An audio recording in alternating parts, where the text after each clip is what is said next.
I failed you, and I'm sorry. But thank you for being here and for waiting. And my name's Cherami. If you did not know, and this is a Q&A, you can ask me questions, and I will answer them. So yeah, I guess we'll just launch into it, unless you guys want a brief bio, backstory, some of the roles I've done, or we just do questions. Okay, question. Yes. Hi, I loved your work on the Jisei games. Oh, thank you. How did you get involved in that project, and anything that you know about the fourth game would be really helpful that you're probably not allowed to talk about? No. Honestly, if you guys probably know things far more earlier than we know about them, which is hilarious because I don't know that I can talk about something. I actually don't even know if I'm working on something until someone sends me a message on Twitter.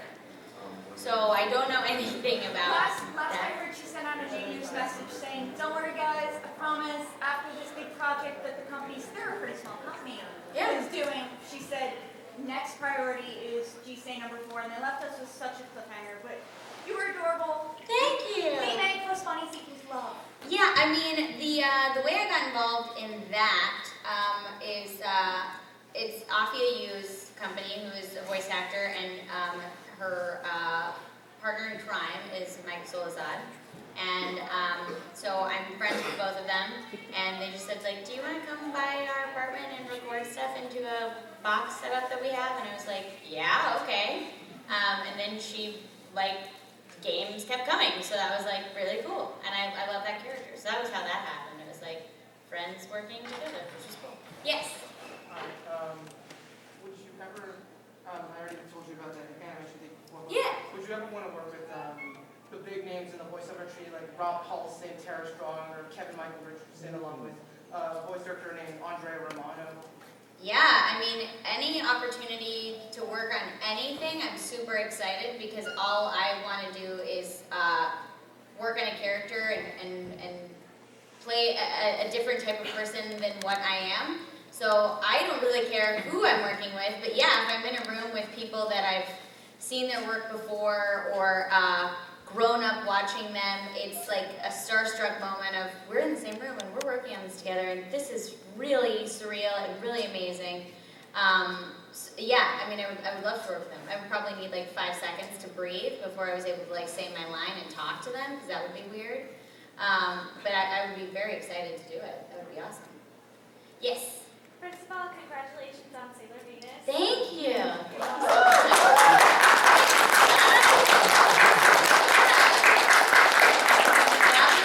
Best wedding present ever.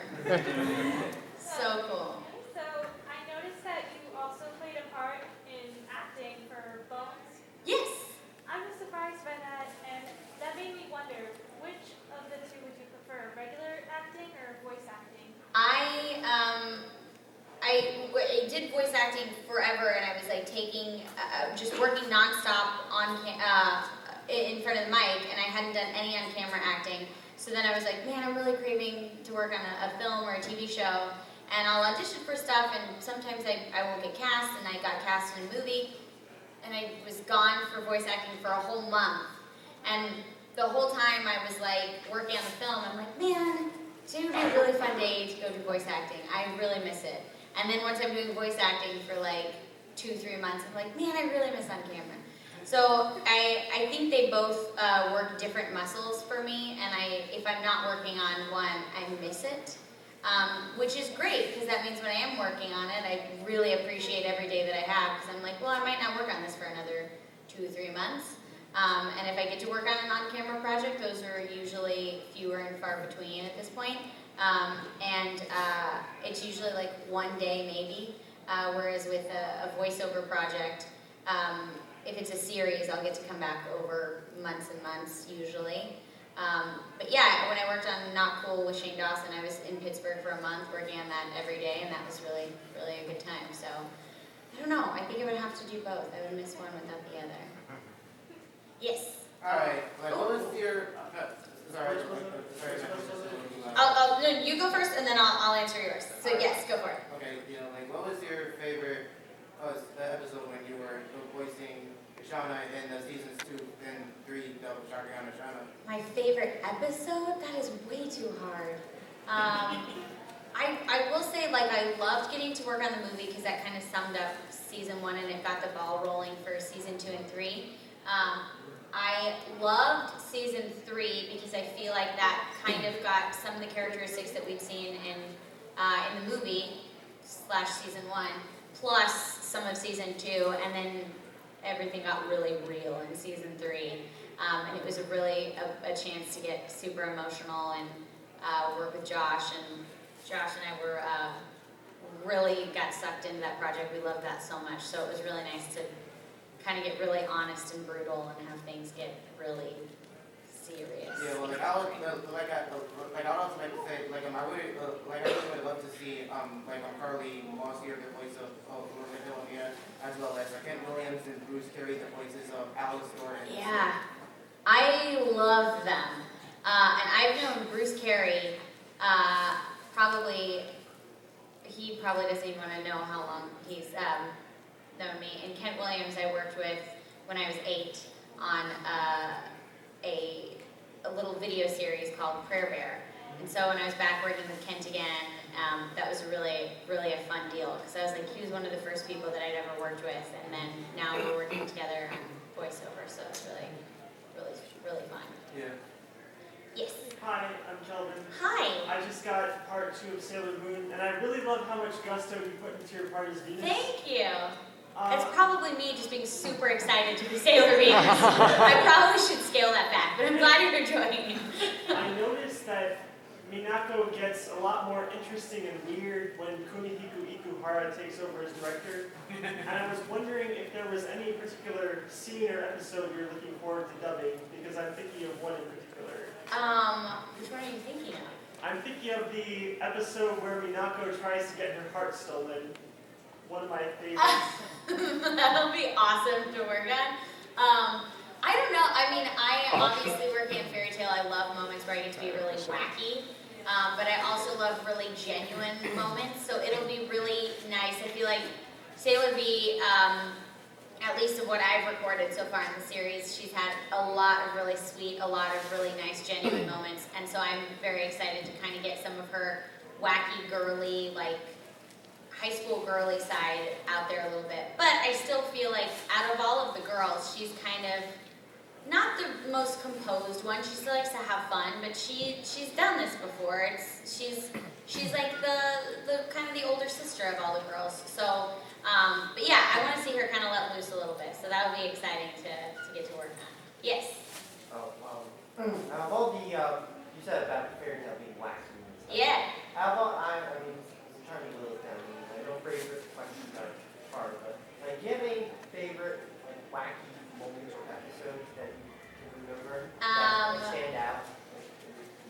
I mean, in Fairy Tail, anytime she has like a random outburst, followed like the crazy emotional sides where she has like 6 emotions in T-minus 10 seconds, where I'll just be like, how does one person make these kinds of noises, reactions, and screaming this fast?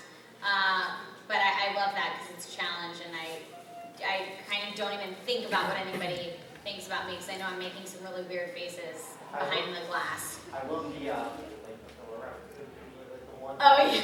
Like the one she's looking, she thinks now she's in love with her, and the one when she's invisible is also hilarious. Yes, I love the invisible one. No flaps, no flaps. And yes, and when they said, yeah, so Lucy's invisible in this episode, I was like, so we have no flaps? And they're like, well, for part of it. I was like, what? She's invisible and yet we still have to worry about flaps? Seriously?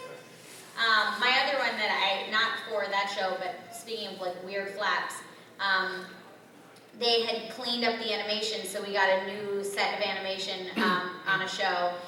There was one set, they had done coffee cup flaps, and so we had to like zoom in, so I could watch the reflection of my character in a coffee cup, and I thought, like, you really worked to make this difficult for me. But it was a fun challenge. Yes? Sort of related, what have been some of your more challenging roles, and how did you overcome whatever challenges those roles presented? I worked on D. Gray Man. I played Road in D. Gray Man, and Todd was directing that. And so Todd had cast me in that role, and I remember on the first day, he was like, she's kind of like a playfully, kind of seductive sort of character, and I was like, oh, I'm sorry. That is a word that Cherami does not like to associate with herself or anything that she does, so thanks. And he was like, no, it's gonna be fine. I was like, it's actually not gonna be fine.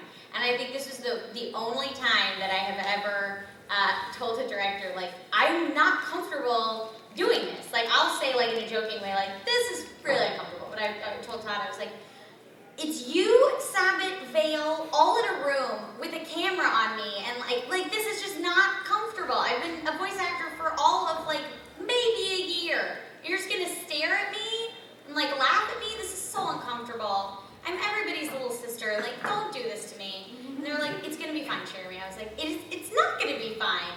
So we did the first scene. They were like, no, that worked. I was like, okay. I just as soon as my first session was over, I did not look anybody in the eye and signed my paper. And then I went home and I was like, this is what being an actor is. You have to put yourself out there. You have to expand your comfort zone. And as long as I'm not feeling threatened, or that my morals are being compromised, or that someone's attacking me, or I don't feel safe, I have no reason to not step out of my box and try something new, because then I'm not learning and I'm not being a better actor, so I need to suck it up.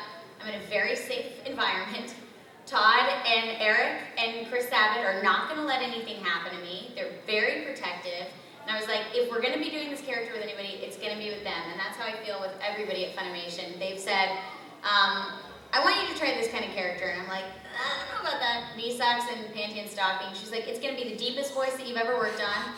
And Colleen's like, it's actually going to be deeper than my voice in the show. And she directed that show. And I thought, Colleen, you're the queen of deep voices. And you're, no. She's like, it's okay. I'm going to walk you through it. And so each time they've kind of given me a challenge, and this has probably happened in more shows than I can count. They've given me a challenge, and I just had to trust the director. I'm like, if they're willing to take a chance on me and put the work in, then I would be disrespecting their trust in me by not going through with the challenge, and it's only making me better. Jamie Markey was the first director that worked with me on fight reactions, and I was like, I am a girl, I was a girly girl, and I am not comfortable making fight reactions in a box like a panda at the zoo while you guys stare at me. I just am not. She was like, it's okay. I was not comfortable either, and we're going to get through it. So each time there's been something that's happened, and I'm like, you know what, suck it up, Cherami, have fun, live in the moment. They're going to get through it. It's a safe space. And that's what's so great about this industry and working in voice acting is all of these people really care about each other, and it's a safe space to try stuff new. So, yes. I actually have 4 questions. Okay. This one is: do Lucy and Natsu of Fairy Tail ever end up together? I don't know. I, as a fan of the show, hope that they do, because I, as a fan of the show, am a Nalu shipper.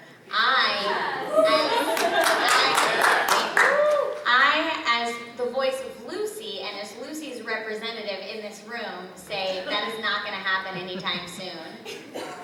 I don't know what is going to happen later on the show, but I was having a discussion with someone. If you'll talk to Todd, he has a completely different opinion, and he's like, it's going to be, Cherami, it's going to work out. It's going to be fine. I'm like, Todd, look at where the characters are right now. They are not in a place where this would be, this is not the time and place in the show.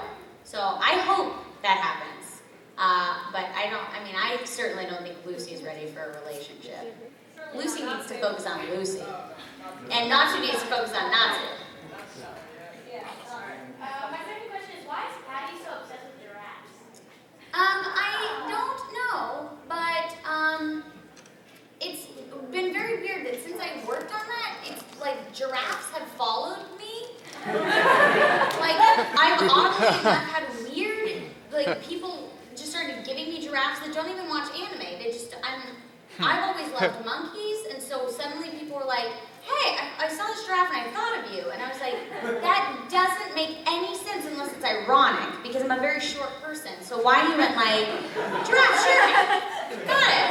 I just don't get it. But giraffes have been following me, and then I've been working on on-camera projects, and I'll be this character loves giraffes. I'm like, this is so weird, okay. So I don't know why she's obsessed with them, but I feel like inadvertently she has kind of brought them into my life. And my third question is, can you do a Plu and Gemini voice? A Plu and a Gemini voice? Probably not, because I didn't get cast, so it was probably a horrible thing. I think Monica's the voice of Plu. No, I'm not gonna do that. Monica's gonna like come down and school me, which would be really cool, but. I have one last question. Yes. So is it fun working with Todd Havercorn and Monica? Yes, they are two of my favorite people. I love when we go to conventions together. Monica and I always bond, and Todd always harasses me. Todd has been one of my closest friends in voice acting, and I'm really tempted to call him right now. Do it! Do it! This is payback. If he answers, oh, it's Valentine's Day. He just got married.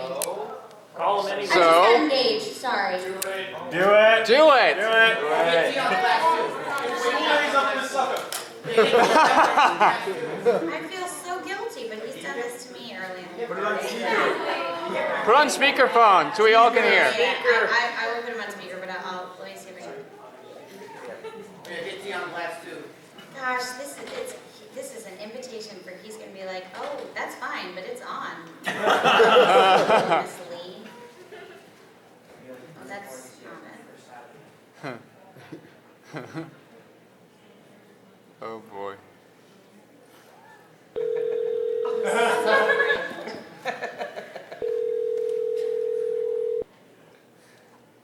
See, I know Bryce is at a convention. He wouldn't care.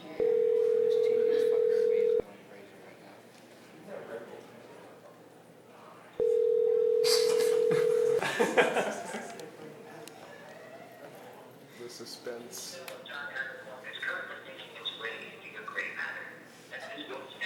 What? What?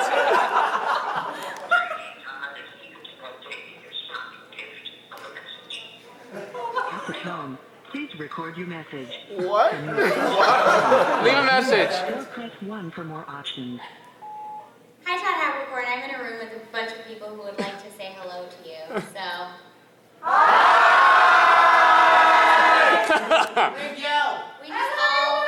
We just all wanted to wish you a happy Valentine's Day, and your voicemail was really the cherry on top of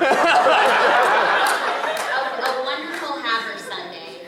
So have a lovely Valentine's Day. Tell Red I said hi, and I will talk to you later. Bye.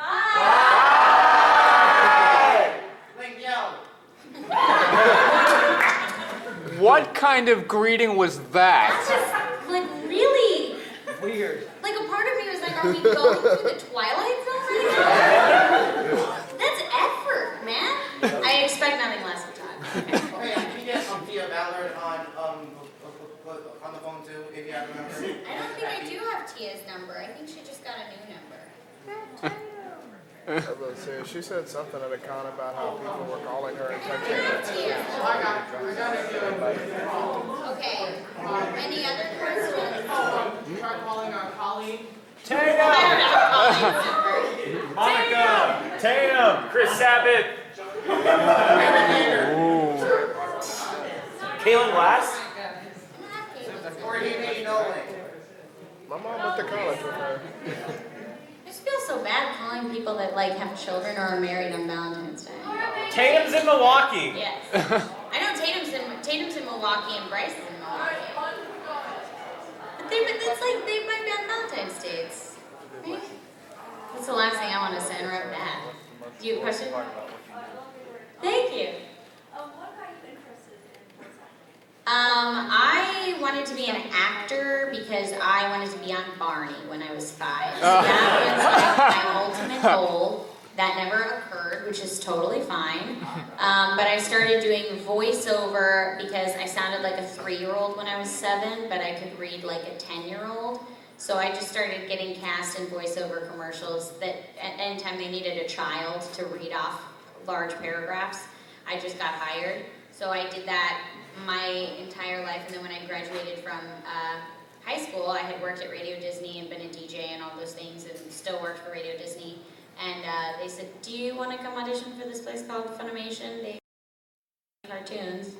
And I was like, okay. So I went and auditioned for Peach Girl, and I got cast as Sae, and then they just kept saying like, oh, here's this other show. Here's this other show. And I remember thinking like, this is amazing. It looks so much like that anime stuff, which I thought was Sailor Moon, Dragon Ball Z, and Pokemon. So I was like, there's like more. That's so weird. And then I think on my, like, as we were finishing up Peach Girl, I said, you know, Zach, it would be really cool if like there were a lot more shows like this, so we could just like do this all the time. And he just like laughed, and I was like, I know, it's silly, isn't it? And he goes, oh, shit. And so it began. It's like the saga. I see an arm with like a white wristband. Yes. Hi. All I saw was your hand, and I was like, there's not even like a person attached to it. This is so weird. I'm fascinated. Well, my question is, you just already mentioned that you absolutely love Manalo. Well, what about Cherami? Like, if you had to choose between like your female leads and like their like love interest or potential love interest, who would Cherami Leigh pick? Oh, who would you like? Yeah, out of the character like guide male leads or male characters that you've interacted with. Wait, so like me as a human shipping with a cartoon character? Yes. That's like so weird. Can I like Shipping have a is cartoon weird. version of my husband? Is that possible? Resembles your husband the most. Ah.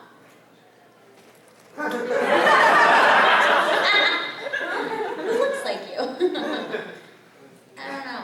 Great. Great. Maybe Loki. Loki. Kind of, I guess. Loki kind of looks like you. I don't know. In fact, I auditioned for Gray. He did audition for Gray. I don't know who you look like. A part of me was like, well, he's tall like Naru from Ghost Hunt. I guess Naru, but Personality of Naru? yeah, he's not like Naru personality. Okay. Do what? Just pick the twin brother, the nice one. Oh, right, the nice one that nobody knows about. That just is a vision. Yeah, I'll do that. I love Ghost Hunt. That makes sense. What did you do? Done. Okay. Perfect. Although you did watch Oran High School Host Club, and you were like, these. We were in Australia, and oddly enough, in our hotel room, Oran was on, and I was like, I honestly, I was like brushing my teeth. I was like, why is Todd Abercorn in my hotel room? What is going on? And all of a sudden, I heard Vic's voice, and I was like, okay, this has got to be an anime. For Tatum, I was like, totally. Oran was on, and John was like, these are very sparkly men. This was like 5 seconds, and then Chuck Huber showed up. I was like, this is the weirdest moment. Oh, it was the episode with Yes. Yabu. Okay. Yeah, it was the weird doctor episode. Yeah. Yeah. Yes. Okay. So how would you describe some of the more popular mainstream, I guess, as in Lucy, Sailor Venus, and Alicia? How would you describe them basically? Their personalities? Sailor Venus is I think she's a very like calm, composed, like I mean I say she's like been around the block, but that's not really what I mean. It's just like she's experienced what it's like to kind of be a sailor scout or a sailor guardian. She gets it. And at the same time, what I like about her is she's got that whole like I imagine she's the girl that would always be watching TMZ. Was like, you know, oh, I know what J-Lo, like, that's what I think, like, that's Sailor Venus. She's, like, always up on the trend. She always knows everything. But she's got, you know, always believing in true love. I think she and Jupiter have that in common, as much as they might not want to admit it. You're not wrong, because they reveal she's like this huge idol chaser in season 5. Yeah, I love it. And I read her her Sailor V, manga stuff, and I was like, man, why don't they do like just a Sailor V anime? This would be hilarious, like the prequel. So that would be Sailor V. I think Lucy is somebody that has like a heart of gold. She has so much integrity. She's really passionate about everything, and she might make some silly choices and might not make the best decisions all the time, but she does it it always comes from the right place. And then the other one, you said Alicia from Full Metal. She's just like adorable, and she will break your heart when bad things happen to people that she loves, and that's all I'm gonna say because I don't want to spoil it for anybody. Oh, one more thing. Yes. I saw Hughes outside looking for you earlier today. He seemed very upset that She wasn't here. What? I saw Hughes outside earlier looking for you. I don't think he's very happy that his little daughter is growing up inside an autograph. Probably not. That was the first time that I met Sunny Straight, was right after we recorded the infamous scene. And so I heard his voice, and I had never met him before, and I just went, "This is the worst time that you could have, hi."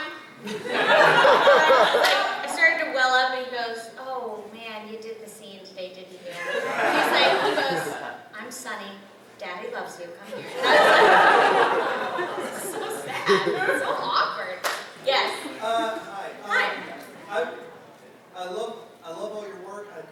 I'm a fan of the characters you play. Thank you. I had two questions regarding two specific characters. Okay. What were your thoughts of them? First off, what were your thoughts of Mika from Psychopaths? Because like in season 1, she was just like a side character. Like a in blip. season 2, she has a big role. And it's like, honestly, that whole season was just kind of weird. It's really dark. Yeah, it's really dark, but it's just like the second season just kind of, compared to the first season, the second season just kind of weird and stuff. It's creepy. And, yeah. I mean, we just did the simulcast for that, so we were trying to record like super fast, I think they were trying to get like I don't know if they're going to do it for the special features, but they sure joked about it. We would preview it in Japanese and watch it, and they're like, "So this is what's happening in the scene," and normally the mic is not on. For this show, they left the mic on because they wanted to get our reactions because there's a lot that happens. And so they'd be like, "So this is what you just observed?" And I'm like,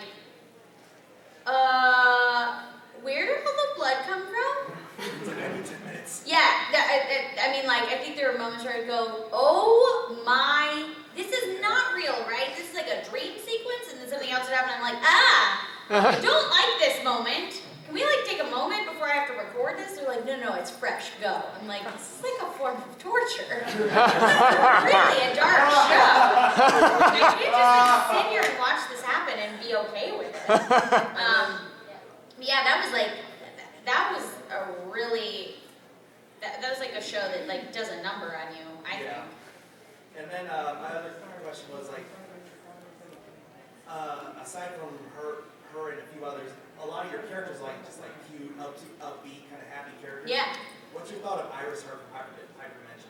That was another character that I had a really hard time recording in the beginning, and it's always very awkward recording her. Yeah. You're like in an isolated room and people are staring at you and you're saying really uncomfortable things. It was just kind of weird because like I'm playing the game, I see Pluty, it's like, oh, that's Cherami's voice. And then Transform, it's like, oh. And that is too. Yeah. It was really weird, and I don't know. Somebody was like, "Do you like think about the things that you had to say on that show?" I'm like, "No, some of them I just looked at and went, okay, let's just say this and like get it done." So if you think about it, then things get really weird and awkward. Yes. Yes. When you were dubbing the fairy tale movie, how well prepared were you for the final scene, the really sad scene at the end, for the end? If by prepared you mean like when I found out we were doing it, the director was like, "Is it going to be easier for you if you see the whole thing first, or do you want to watch it as we go and have the emotion be really fresh?" And we recorded the whole thing straight through in like 2 days, so I really kind of did watch the whole thing while I was recording it. So we would preview it, I would be hysterical, and then they'd be like, "Oh, you ready to record?" I'm like, "Yeah." Yeah. Let's not waste the tears, let's just go for it. I mean, it was, some people are like, "No, I don't really like to cry in the booth, I just like want to make sure the sound's clean, and that was for a couple of shows, that and for Steins Gate, and I think there's been like Ghost Hunt was one, and I think 2 other things where I couldn't help it. I mean, I know that the director has said a couple of times, he's like, we're gonna have to do it again. I couldn't understand the words because you were too hysterical. But I'm like, I'm sorry, I can't help it. The scene is really emotional. It's really moving me to tears. We're not gonna get it any other way. She's crying, why can't I? So I was really, really a mess. And then immediately after, I'm like, man, it was a good scene. It really, really got a lot of emotion out of me. I'm really tired now. Because I just cried forever. Yes.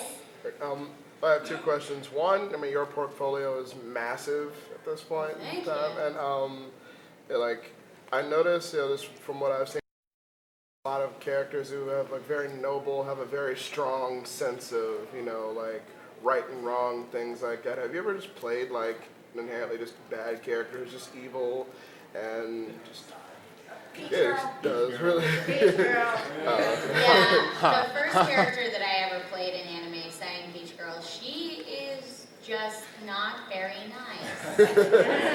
She's a mean girl, like mean girl. I mean, some of the things that she does, I would sit there and go like, that can't even happen. We would like look it up. I mean, whatever. It's been out for a while. The whole pregnancy thing, I was like, you can't do that. Yeah. And the guy was like, no, actually, they like looked it up. I'm like, that's a medical, like people do that? It's like a real thing? So that was weird. And I was picked on in high school, so and I had just graduated from high school, so it was like a weird, almost cathartic thing to be like, okay, so now I'm on the opposite end of things. And I always say, like, no matter what character I play, I have to love them and know that everything they're doing is for the betterment of something. Like, I don't believe any person or any character does something because they're like, I'm a bad person. I just want to make things difficult for people. I mean, I feel like every person that you talk to, you could say, like, by the general consensus of society, what they did was wrong. But if you talk to them, they're like, well, no, because of this happened in my life and I was protecting this person, or I felt like what they did was wrong, so I was righting the wrong situation. So I had to like warp my brain around, and I'm like, no, you cannot steal that many people's boyfriends and think that's okay. Like again and again, it's not okay. But then it was like, I'm like, well, it is kind of unfortunate for her that like, why doesn't any guy like her? Like I would be really hurt by that. And I'm like, well, it's because you're mean. But so that was an interesting one. So she was not very nice. And then there was another character that I played in Heroic Age, and I guess she was not technically a nice person. She was kind of a bad guy. Yeah, she just wanted to like, if people weren't really on her side, she just kind of wanted to eliminate them. So Road wasn't all that nice. Knee Socks wasn't nice in the perception of where the perspective of the show. But I mean, they just didn't like the Anarchy Sisters. People are allowed to not like other people. It's not like a life and death horrible thing. So yeah, I feel like that like bad characters and good characters are all about a perspective. And so I don't think I ever look at any character and I'm like, the character that you're playing in the show is mean. She's like a bad seed. I would just go like, well, in the context of the show, she's very misunderstood. Like Shiki was a prime example of a character that I played that for the first half of the show you thought was like an ultimate villain, and then the second half of the show, the creator kind of flipped the series on its head and really let the audience decide, well, what do you think? Who do you think is right and who do you think is wrong? Which I thought was a really awesome way to deliver a show, because it doesn't tell an audience what to think. It gives you both sides and lets you make your own opinion. Which means a Shiki panel I've been in, people are like, no, and they like are fighting each other. I'm like, it's an anime between vampires and humans. Like, let's just calm it down. It's like the zombie thing. People will be like, zombies are better. It's like, okay, well, we don't really have to worry about it right now. There's no zombies and there's no vampires in this room, so nobody's going to be offended. Just settle. Did people actually fight about which side was right during the panel? True that. Do what? Did people actually fight about which side was right during the panel? Like, oh yeah. Audience members breaking out into arguments? Yeah, it got really awkward. There was like a shouting match across and I was like, okay, we all love each other. This is a happy room. When did that happen? Rainbows and butterflies. Yes. Yeah. When he auditioned for Not Cool, what did Shane Dawson think of your voice acting profile? Did he end up ever watching any of the animes you've been in? When I first auditioned for Not Cool, I sent in a tape, and then I went and did an audition, and I met with Shane, and he had called my agent while I was actually at an anime convention. They're like, they really are looking at you for this character. Could you go to Pittsburgh? And I was like, yeah, okay, that would be fine. I didn't find out I was going to Pittsburgh until Thursday, and I was supposed to be in Pittsburgh on Tuesday to start like shooting. So this was like it was like late January, so I found out I'm not gonna be with my fiance at the time for Valentine's Day. We were getting married in April, so I was gonna be gone for a month. So it was like very last minute. I had to pack for a month. I'm just like taking every sweater I own, throw it in a basket. And then when I got there, I didn't really. I knew Shane and I had the same birthday, but we hadn't really discussed it because we'd only met in an audition situation. And it would be awkward to be like, hey, we have the same middle name and you have the same birthday as me. I found that out from the internet. Because I just feel like that's really how you open the door for like a conversation of Shane being like, are you stalking me? And so I walked in and he goes, I hope this is totally not uncomfortable, but I have researched you on the internet. And I was like, you stalked me? And he was like, I researched you? And I was like, oh, okay, well, I researched you on the internet as well. And he was like, we have the same birthday. I was like, oh, I know. And I was like, I think it's really interesting that my middle name is Lee, and your middle name is Lee. And he was like, shut the front door. We are twins. And I was like, I know that too. So then he goes, yeah, I've I've seen you do a lot of conventions, and I have watched a lot of your panels. And he was like, so then I was like, oh, okay, well, she kind of gets the world that I'm in a little bit. And so he and Drew Monson, who played Joel in Not Cool, they sat together and watched for 4 hours just anime panels.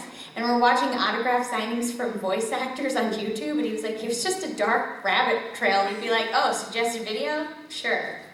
Suggested video? And he's like, 6 hours went by, and he was like, I wanted to call you and be like, who are these people? Can I meet them? And he goes, I called Joey, and he's like, Joey's a fan of fairy tales. So I was like, do you know who this guy is? And Joey's like, yes, I know who that guy is. So this opened up a new world for them, and he goes, I watched a couple scenes. He didn't tell me what show it was, but he was like, I was like, that does sound like Cherami. I said, it's the same person, Shane.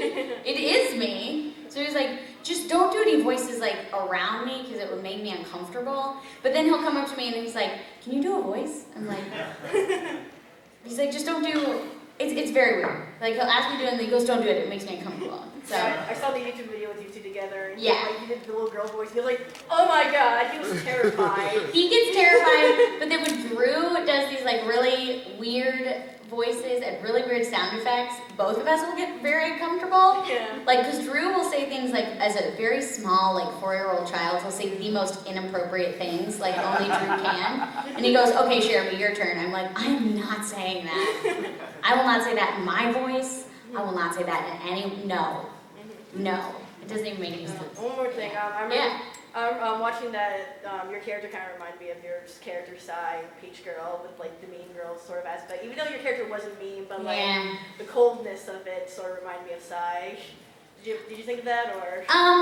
No, because I guess I thought my character, I didn't think of her being mean at all. I thought of her being very guarded and very defensive, because Shane's character had kind of not intentionally, but really like destroyed her high school experience. So I was kind of like, I get why she doesn't like you and is not going to be really nice to you.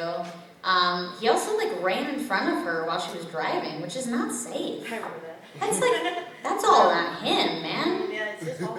Yeah. Thank you. Sure. Yes. Me? Yes. I have a quick yes or no question. Okay. It's just a rumor I heard floating around that I got really excited about. Okay. I think this would be awesome. I hear Cartoon Network got the rights to an old animated adaptation of Little Women, and that you are slated to be the lead. Wait, what? Where did you read this? Because I want to do it. And it's probably just some rumor. It was all the Funimation regulars, and I'm thinking, wow, That sounds amazing. But That would be the coolest thing ever. Now I have to ask. okay, Wikipedia. now it's No, now I want. That's yes. That's what I You want now. as So Joe badly. That would give me amazing. like another reason is to start watching Cartoon Network again, since most of the stuff on that channel is garbage. I would want that so badly. It Well, would be everything. yeah. True. Yes. Yes. Since it was just announced that Anime Boston's going to be premiering Sword Art Online 2 English premiere, Yes. Is there anything you can talk about that? I am back and I'm playing Asuna again. And Bryce is back and he is playing Kirito. And Michelle Ruff is playing the new like female awesomeness girl in Gun-Go. I'm like,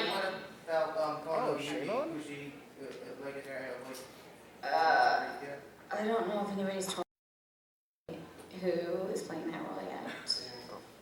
I'm telling you, we're the last to know everything. Bryce just sent me a text message. He goes, "So we're back." I was like, "Cool." Have you watched all of Sword Art Online too? Yes. Stephanie's back as Ewing.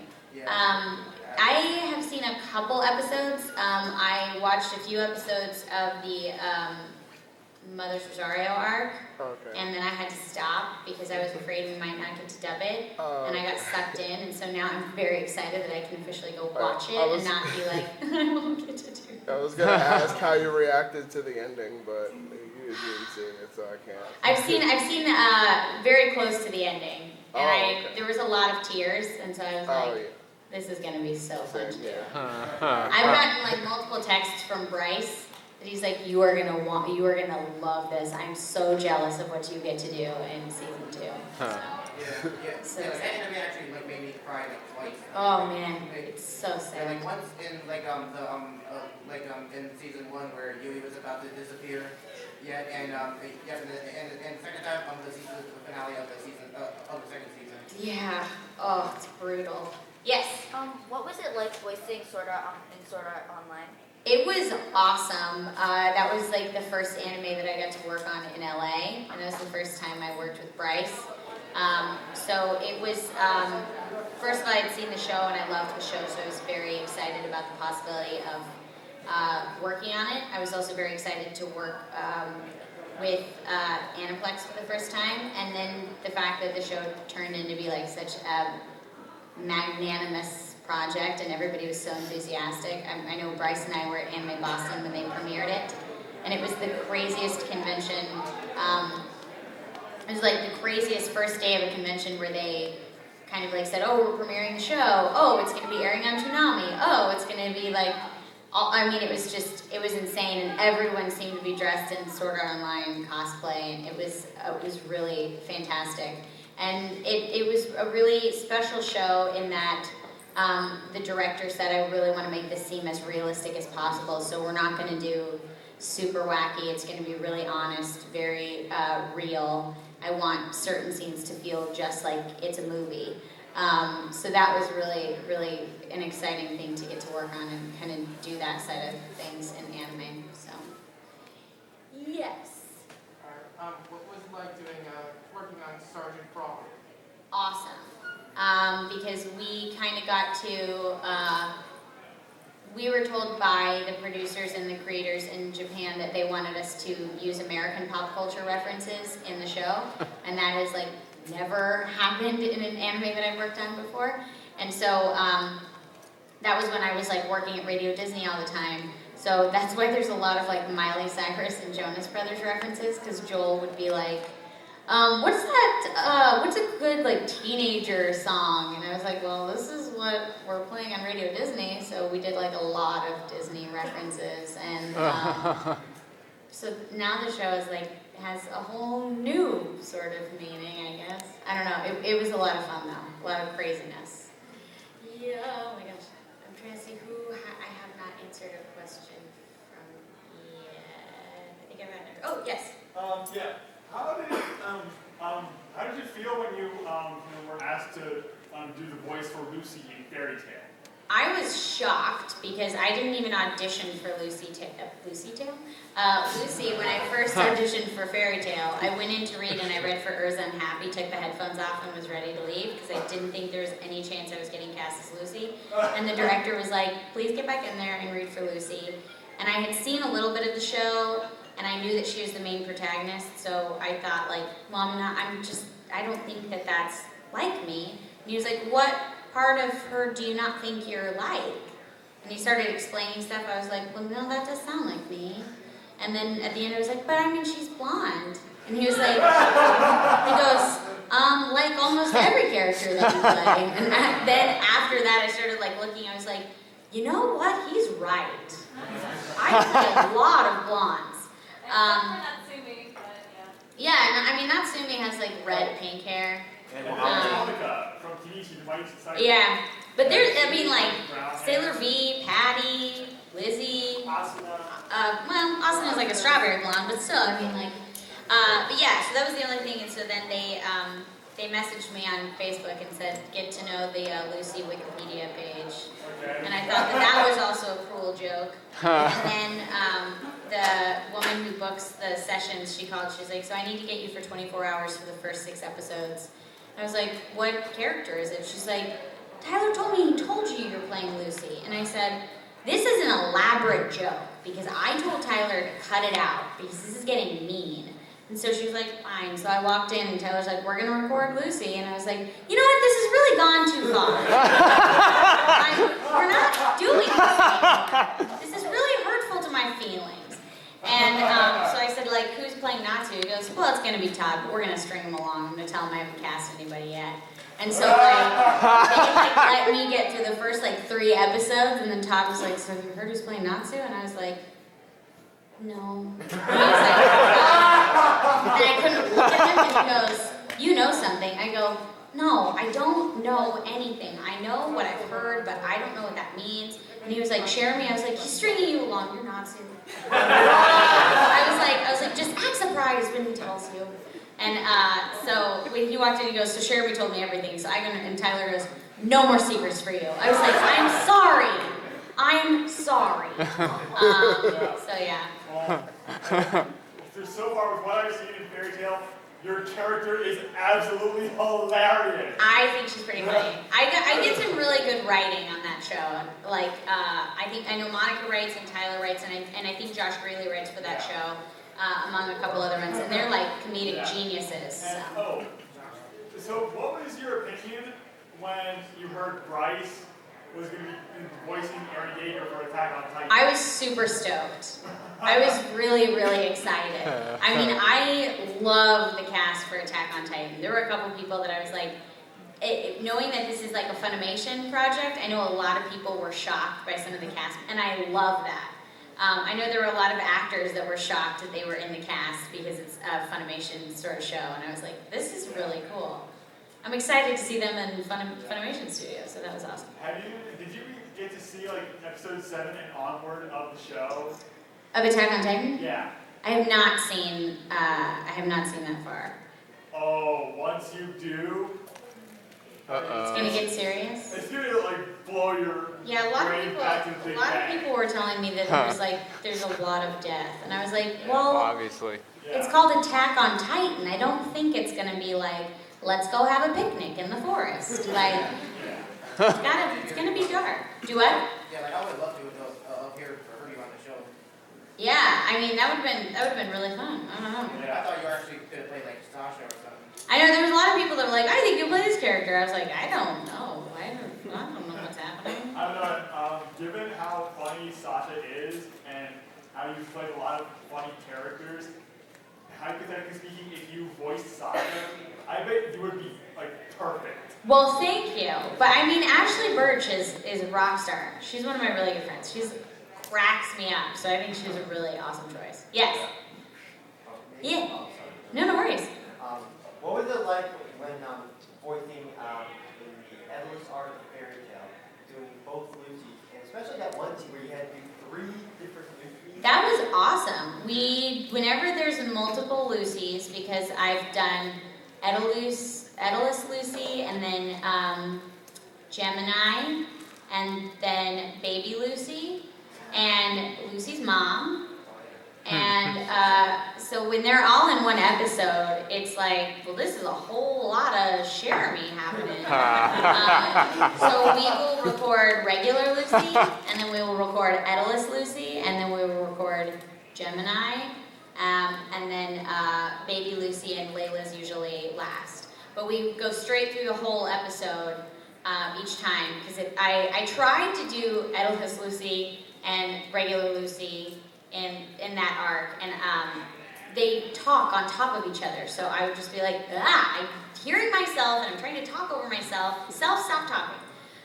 So we would usually like mute me. Oh, by the way, are you kind of jealous of the fact that Kyle Capricorn was able to achieve the dream that you wanted? Oh, being on Barney? Yeah. No, it's okay. You know. No, I had somebody. I was working on actually the project I was working on with Kent, and the director of that was the director of Barney, and he came up to me and he was like, and everybody kept telling me, they're like, we can get you on Barney tomorrow. And I remember at 8 years old, I was like, my life will be made. This will be all I've ever wanted. And the director came up and he was like, I'm not going to put you on Barney. And I was like, why? And he was like, I don't feel like that's the way your career needs to go. I think you need to do other things. And I remember thinking at 8, I was like, dude, you don't understand. Barney is my career. But I don't know if like that had been the case. I don't know if I would have done anything else. And I kind of like that I've done a bunch of different other things other than just like one Barney thing. I know, Top Four Stilts, and that wasn't he like Mr. Knickerbocker? I'm song to him all the time. He's always like, enough. Yes. Sometimes there are big gaps between like seasons of shows, like Strike Witches season 2 took forever to come out after season 1 did. Was it like difficult, getting back in the character? No, I mean it was weird. I mean it's always weird when they say, so we're going back, we're doing the movie, and it's been like 2 years. But normally when I hear a reference and we do like halfway through, I like slide back into the reference because I played the character for like 24 episodes, so I'm used to everything. Oh. So one more, or that was the last one? Okay. I'm sorry guys, we have to go and clear the room. Thank you for hanging out. I'm gonna do the guest uncensored panel. I never do uncensored panels, but this weekend I'm gonna do it.